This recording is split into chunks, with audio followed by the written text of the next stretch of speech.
You found it. It's the real news. Live from the Infowars.com studios in Austin, Texas, it's your host, David Knight. Welcome back to Real News. I'm David Knight on this September 13th, 2017. We have a couple of very important guests, and this show really kind of ties together with where we are with technology, the aftermath of 9/11.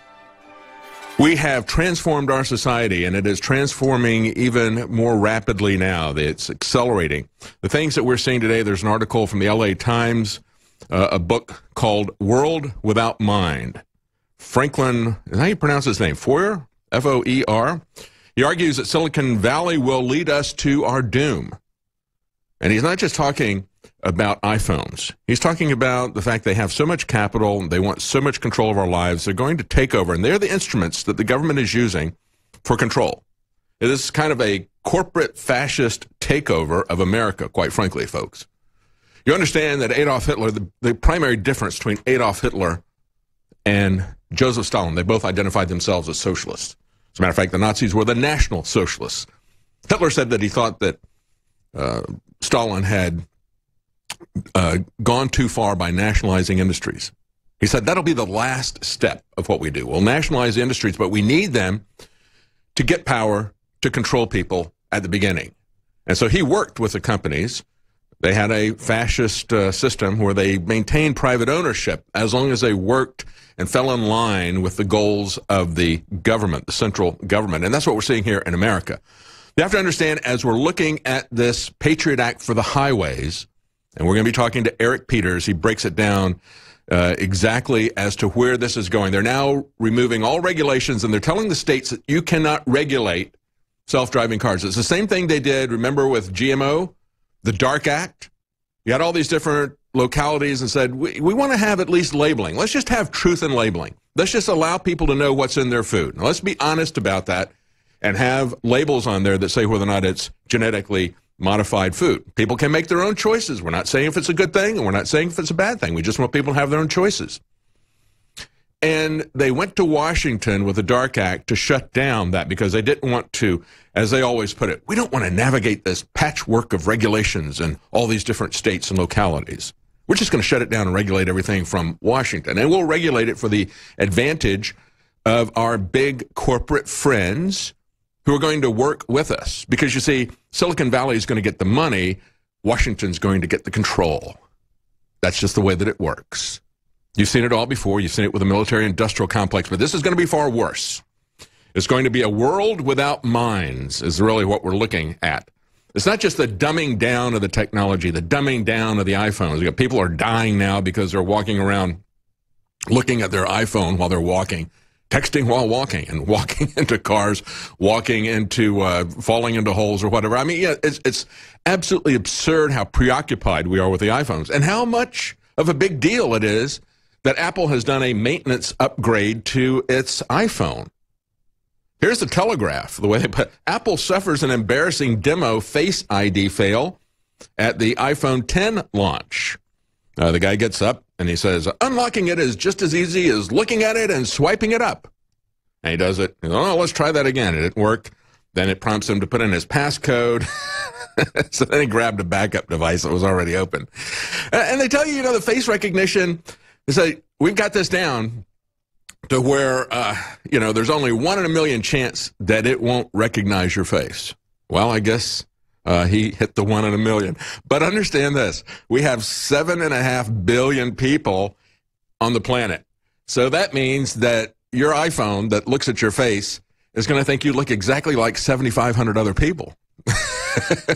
And because the people who tend to look like each other tend to live in the same areas, guess what? Those 7,500 people that look just like you, as far as the iPhone is concerned, are going to be living around where you are, too. So there you go. I will not use this kind of stuff that has biometric technology on it. I absolutely refuse to use that. And as I look at the iPhone, I look at this $1,000 phone, and what do I have there that I really need to have? I've always wanted to have my face as a talking emoji. Haven't you?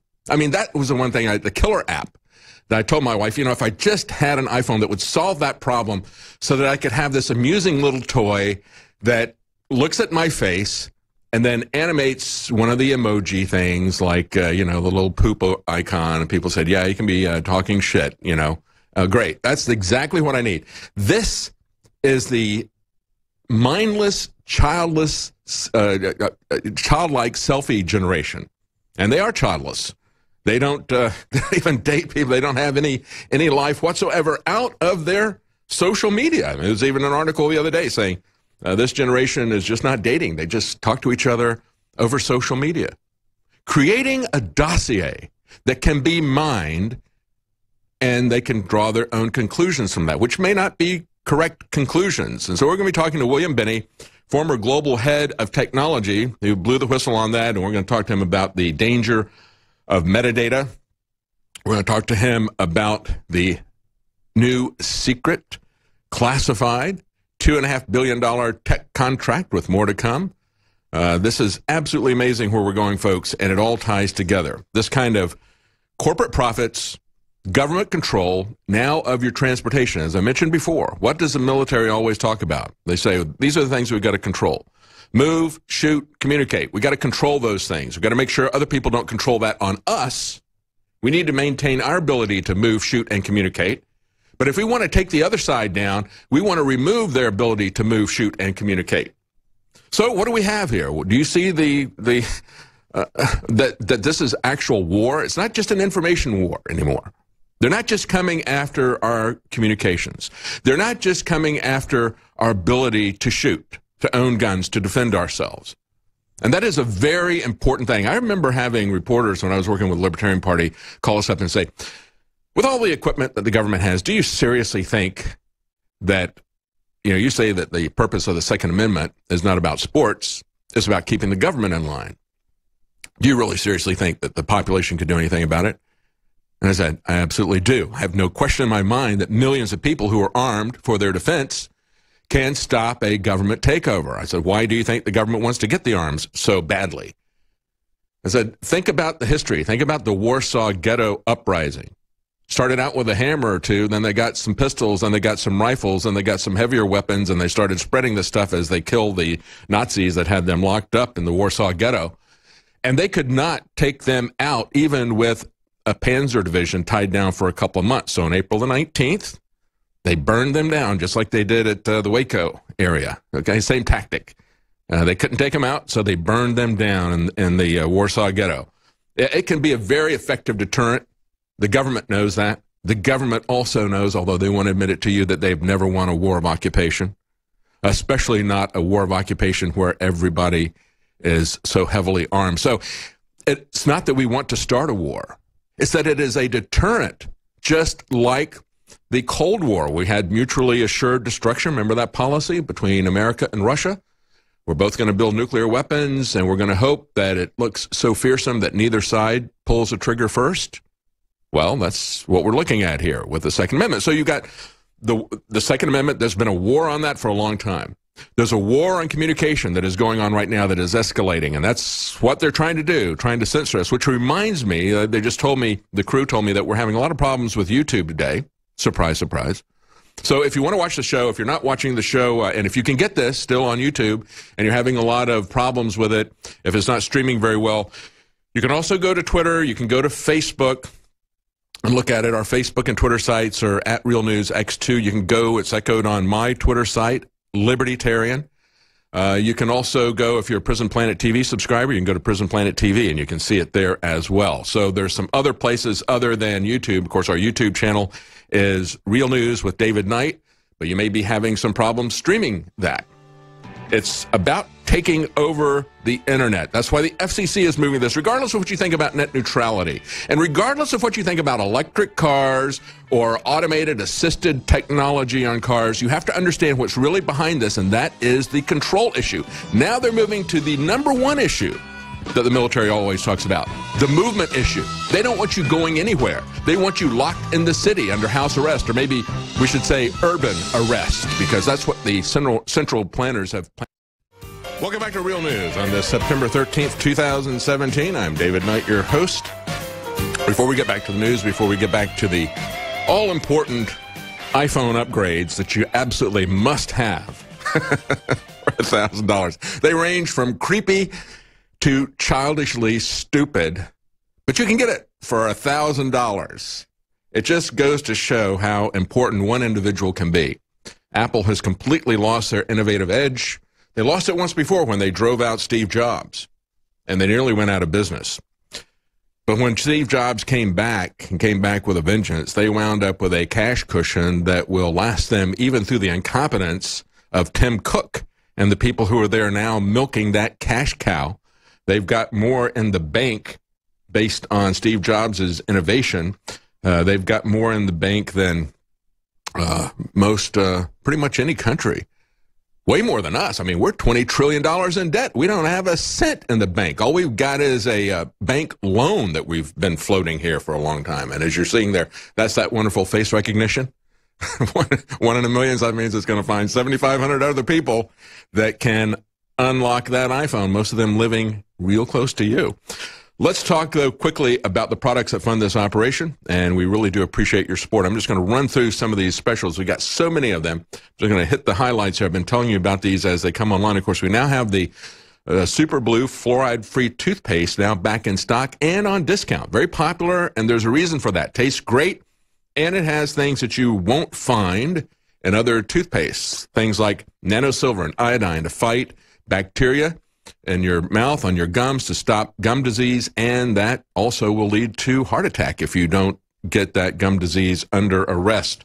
And so that is now back the entire line, both flavors of fluoride-free toothpaste. And again, it doesn't have the bad stuff like fluoride, but it's got good stuff that other toothpastes don't have. So you have it in both peppermint, bubblegum, and our new mouthwash. All of those products, 50% off. We also have 50% off select storable food with the coupon code IRMA. We have 30% off the Pro Pure King water filtration system, and we have 50% off Emmerich's Essentials line of organic household products, the entire line of organic household products, things like sunscreen and bug spray. Again, just like the toothpaste, there's a theme here, folks. We take out the bad stuff, just like we take the fluoride out of the toothpaste. We take the DEET out of the herbal bug spray, and we accomplish it with natural organic ingredients. You'll find that at InfoWarsStore.com, 50% off. Also, True Paleo Formula, 50% off in chocolate or strawberry. That's Caveman, the True Paleo Formula. All right, getting back to the news here. When we look at this iPhone, like I said, some of this is creepy. I would never have my biometrics stored there, but it's about getting you used to it, isn't it? You know, we get used to the TSA operations because we start our children at a very young age being scanned. We get them used to having the police around them all the time, watching them searching their lockers, going through their bags, going through metal detectors, all of this stuff. So it's conditioning that they do for us in this post-9/11 world. And again, I cannot underestimate how important 9/11 is. We talk about it, and yes, it's important that 3,000 people died. But what is also dying is our rule of law, our Constitution, our love of liberty. We've become slavishly seeking safety and going to the government for safety. And we'll throw anything away for safety. We'll throw away our prosperity. We'll throw away our liberty. Just give me safety. We have adopted the mindset of fearful slaves in this country after 9/11. And as I've talked in the past about the fourth turning, the big events that Strauss and Howe wrote the book on it, talking about how about every 72 to 80 years, we have a big change. It was 72 years from the time we had the Constitution after the Revolutionary War to the time that we had the Civil War, and everything was totally changed at that point. We stopped talking about the United States are, and we started talking about the United States is. We had consolidation into a single pyramid structure. What had been essentially a confederation, we first operated under Articles of Confederation, and then we said, for the common defense, we're going to create the centralized structure. Now the centralized structure at the Civil War took us over. We abandoned private slavery, and we made slavery of all of us on the Washington plantation. But then it changed again in 1933. We had the Great Depression, we had World War II, we had the New Deal from FDR, and now it has changed again. And all those three times we had wars, didn't we? Have we had anything but war since then? We haven't noticed it here. Hasn't been here at home. It has been on a low-level burner, and yet we've had a lot of American soldiers die, have their lives altered in these wars that have not stopped since 9/11. If it had started at the very beginning of the Bush administration, he was nearly at war for the entire 8 years. Obama was at war for the entire 8 years. And even though it hasn't been a big war, even though the population's kind of gone its merry way, we are still at war. It is a low-level war, but it is a hot war nevertheless. And Obama was the first president to be at war the entire 8 years of his administration with about 7 different countries. And now we're ramping that up. We're looking for new countries to go to war with. We want to go to war with Syria. We want to go to war with North Korea. It just never stops. We had, I'm reminded, when I was looking at a video we're going to play for you, somebody had made a comment quoting Frank Zappa, and he said, government is merely the entertainment arm of the military-industrial complex. In other words, they're the real government. They're really running us. Frank Zappa, I wish he was still alive. He would be a great interview. You go back and watch his interviews. I mean, I don't agree with him on everything, but he was a very interesting guy to listen to. He'd be in a great interview. But as we look at this, and we look at the world without mind, as the person who wrote this book said, we've got digital gatekeepers in Silicon Valley. He has crafted an anti-Silicon Valley manifesto that, while occasionally slipping into alarmism and get off my lawn-ism, I guess that's what, maybe I sound like that. Get off my lawn. Wait, I want the government to get off my lawn. I want them to get out of my house. I want them to get out of my computer. I want to get them out of my car. They don't have any right to be there. I am not their property. And they need to get out of my life. Nevertheless, they say it makes a cogently scary case against the influence of U.S. tech firms. Silicon Valley, he argues, may say it wants to improve the world, but its true endgame is the advancement of an ideological agenda, one that it shares with the globalists, the political establishment of both parties, and it is a terrifying one. I added that last part there about the fact that it shares that agenda with the people in government, but of course it does. It does, perfectly. They get the money, the government gets the control. It's a symbiotic relationship made in hell. And they're offering you a Faustian bargain. Will you sign on the dotted line? Will you buy this iPhone? Will you buy the fake promises of automated self-driving cars? That's the nonsense that we're seeing from them. And let's go back and be reminded of the NSA slides and what they said about the iPhone. And we don't have time to do this because this is important. I won't take much time to do it, and then we're going to get into some other news. Stevie Wonder, we're going to have clips from Donald Trump coming up in the next section. And, of course, our guests today are William Binney, the former global technical head of the NSA and whistleblower. And we're going to be joined by Eric Peters, a guy who writes about cars and politics from a freedom perspective. We'll be right back. Welcome back to Real News on this September the 13th, 2017. We've been talking about the iPhone release. Let's talk about what was released about the iPhone 4 years ago, part of the Ed Snowden leaks. This made its way into Der Spiegel in Germany. It didn't get a lot of circulation in the United States, not a lot of attention. I mention it frequently because I think it is very telling. It's a series of slides. I'm going to show you these slides. I'll describe it for the people who are listening on podcasts, listening on radio. I'll describe what these slides say. But it's very interesting. And the headline on Business Insider from 4 years ago said, purported NSA slides refer to iPhone owners as zombies.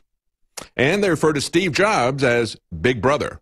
No, actually they don't. They refer to the iPhone as Big Brother. And I'll go through this and talk about that. And, you know, I don't know. I have a hunch that Steve Jobs was not in on this. He went to Washington. He was frustrated that he could sell the product there, and they found that they wanted to get their hooks into him, and he basically left, is what I've heard, what I've read. And I think it's very telling to back up that impression. That was my impression, based on things that I'd heard about Steve Jobs. That, you know, this is a guy who's focused on making products. He's focused on making money. And he's really focused on product development, insanely focused, as he would say, I guess. I actually knew a guy who who was one of the project managers for System 7, it was intense. It was so intense that after getting to that level, he was a guy who was hardcore, very enthusiastic tech guy, loved the Mac from day one. He and I got one back in 1984 when it came out. And so we got to know each other based on that. And he went to work for Apple. That was always his dream job. And he worked his way up, being one of the 2 or 3 people who were project managers for System 7. And it so burned him out that he had to walk the Appalachian Trail for over a year. And I think he became a teacher. But, you know, it was an intense operation. They were focused on making revolutionary products, not evolutionary upgrades, not having little talking emojis and nonsense like that. And so he truly was an innovator. His genius was in editing, as Ellison of Oracle said. He said he had a yacht, and Steve Jobs looked at that yacht, and he said, I love this yacht. I'm going to make one just like it. He said, and yet he went through and he modified every single little detail they're seeing in the 1984 commercial that they used to introduce the Mac. That was obviously going about Orwell, and there's one woman who everybody else is in gray. They got the talking head up there, and they're talking about, we're going to do something revolutionarily different. That commercial only aired once at the Super Bowl, and people have been playing it ever since. It was a masterful commercial. I think it was produced by Ridley Scott, if I remember correctly. But going back to the yacht thing, because I think it talks to his character. Ellison with Oracle said, yeah, he built a yacht just like mine, except that his genius is in editing and making little changes to things, kind of like Walt Disney did when he was alive. He'd walk around and look at what everybody was doing. He referred to himself as like a little bumblebee going around and spreading stuff to people and making little adjustments, and that's what Steve Jobs would do. He said he got that yacht, and he wanted to make one just like mine, except that he came in, he said, well, let's change this here, let's change that there, kept changing all these little minor details of it, and he said by the time he got finished, it was nothing at all like mine, and it was way, way better than mine ever was. And so that's the kind of guy that he was. But I think it was interesting as to whether or not he was in on all of this. If we go back and we look at the PRISM chart, one of the other things that was leaked with the Ed Snowden documents, if you look at that PRISM chart, who was the first company that got involved with that?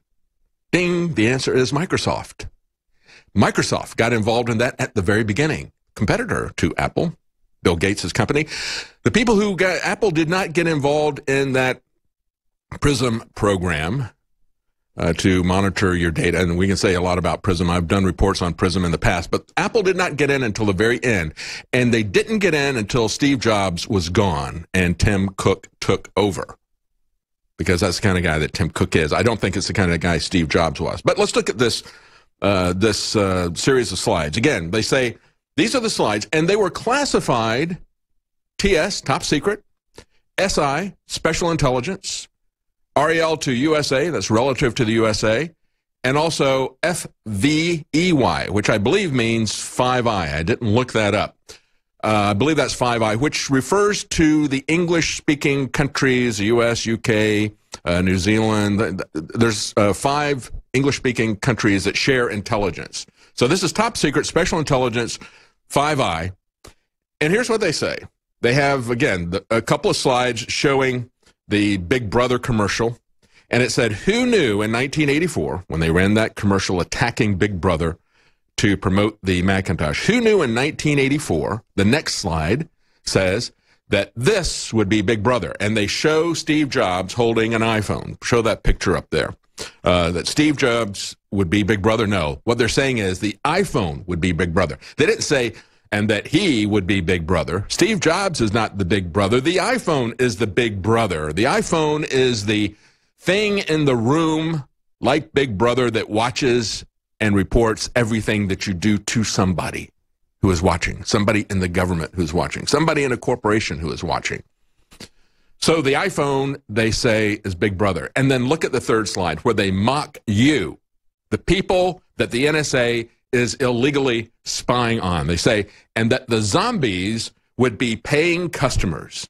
The zombies, you, would be paying customers. And they show all the people so excited that they went out and spent their $1,000 on their Big Brother device that is watching everything that they do. They're laughing about it. They're mocking you as they violate the law. And it says in this article back then 4 years ago, the documents mention that location services, quote unquote, used by many iPhone apps are useful since most customers allow location tracking out of convenience. But then they say, but we're not interested in location. We just made that little observation there, but the NSA claims it does not choose to collect location data. Yeah. If you believe that, I've got an iPhone I can sell you, along with the Brooklyn Bridge. This article just came out yesterday, and it's along the same line, how the CIA is using artificial intelligence to collect social media data. I've talked many times about activity-based intelligence, human domain analytics, geospatial intelligence. We have to understand that the fastest growing area of intelligence is geospatial intelligence. What it does is it looks at the metadata. It looks at where you are, the location data that they say that, well, we noticed that everybody's turning on this location thing, and maybe that's something we could exploit, but we would never do that. When they get caught with the slides talking about how they want to do that and how they can do that. And, of course, there's been many, many revelations that have come out from WikiLeaks showing leaked programs, giving you the owner's manual, not the code. WikiLeaks didn't leak the code. They leaked the information that shows how these things work. It's kind of like the owner's manual. So they show that what the goal is, what the capabilities are of the NSA from these various programs. And we know for sure that they're doing this. But, of course, we've had liars like James Clapper, this politicized intelligence agency. It used to be that these guys hung out in the dark, and the NSA were the most secretive people back in the 1980s.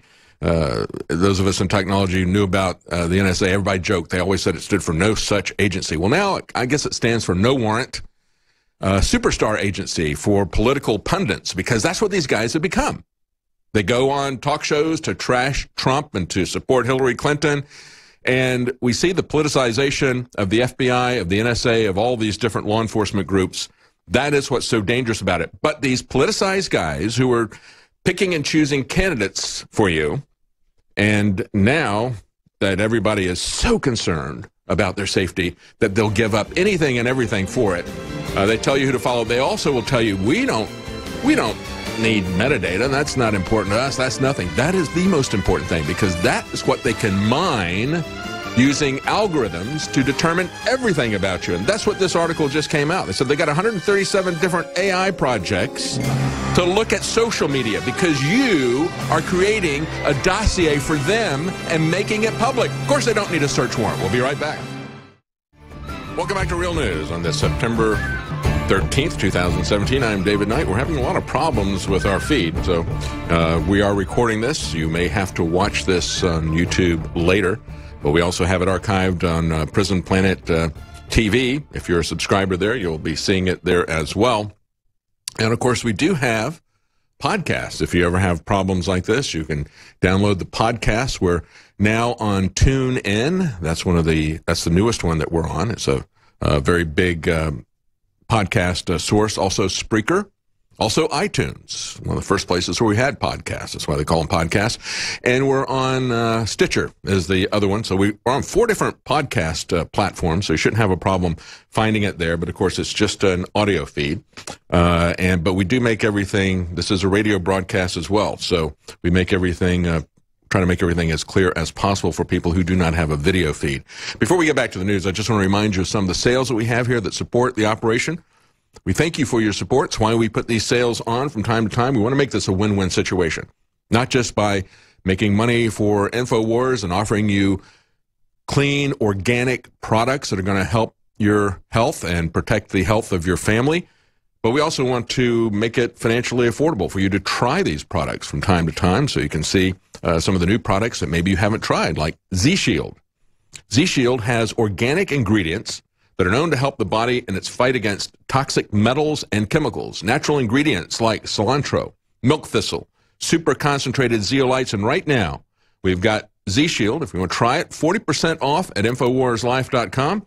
We also have 50% off Caveman, the true paleo formula that has things like turmeric root, chaga mushroom, bee pollen, and bone broth. It is the ultimate in true paleo nutrition. You can get it in chocolate or strawberry, and right now you can get it at 50% off at InfoWarsStore.com. And Emmerich's Essentials, the entire line, things like sunscreen, bug spray, mouthwash, body wash, shampoo, natural deodorant, all those products, organic, and they're 50% off at InfoWarsStore.com. Getting back to the news real quickly, I just want to mention one more thing, and then we've got some interesting video clips. We had a fundraiser last night.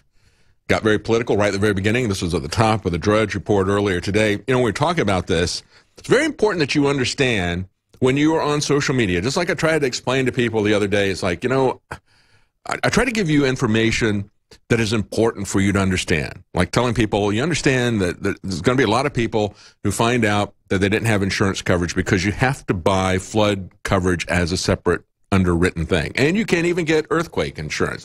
We had an insurer call in. I said, yeah, and earthquake insurance along with volcanoes and war have been taken off. You can still get earthquake insurance. They have to do that as a separate rider. Your basic homeowner policy is not going to cover those two things. So with the knowledge of that, you can then make the decision as to whether or not you want to spend the money, accept that risk by not having insurance. That's the decisions that people make, but you have to know what the risks are. That's why we like to tell you what the risks are when you get on social media.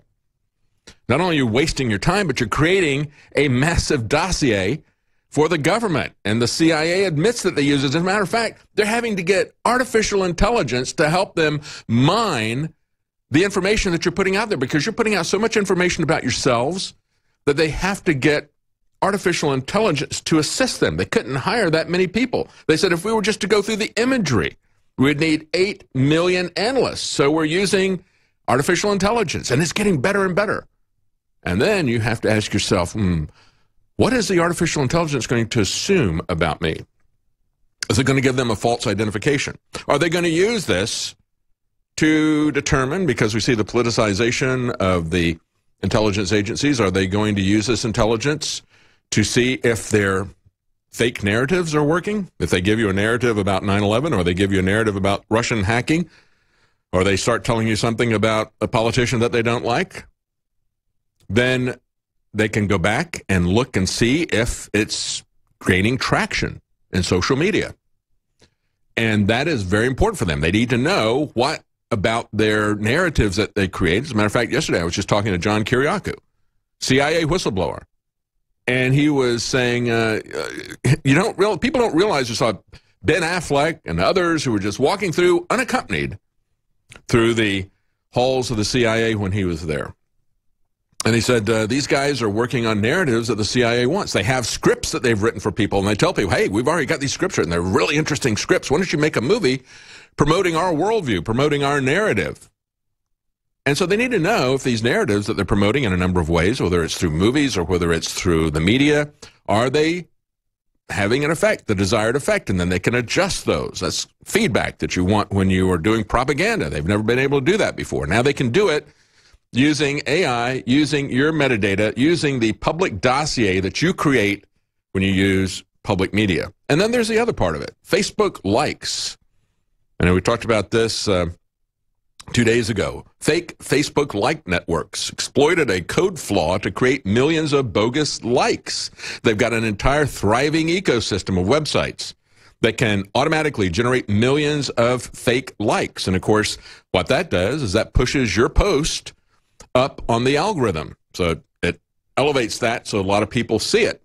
And of course, people will buy these things to make them look legitimate, not just an interview there. So, that's everybody that lives by the likes understand that this is something that it can be very incredibly fake. So just remember that. And again, we're going to be talking to William Binney later in the program. He's going to be on with us in the third hour, the former technical head of the NSA, a whistleblower who first told us about the unconstitutional surveillance being conducted by our intelligence agencies. And we have much to talk about today. Massive $2.5 billion contract that is completely secret that the NSA has put out there. And he has also gone online saying, no, I do not believe the DNC was hacked. So there's a lot of things that are current in the news that we want to talk to him about, but we also want to put this in the context of how the world changed on September 11th. There was a hurricane benefit last night, and we had, as it was pointed out, the hand-in-hand telethon immediately went political.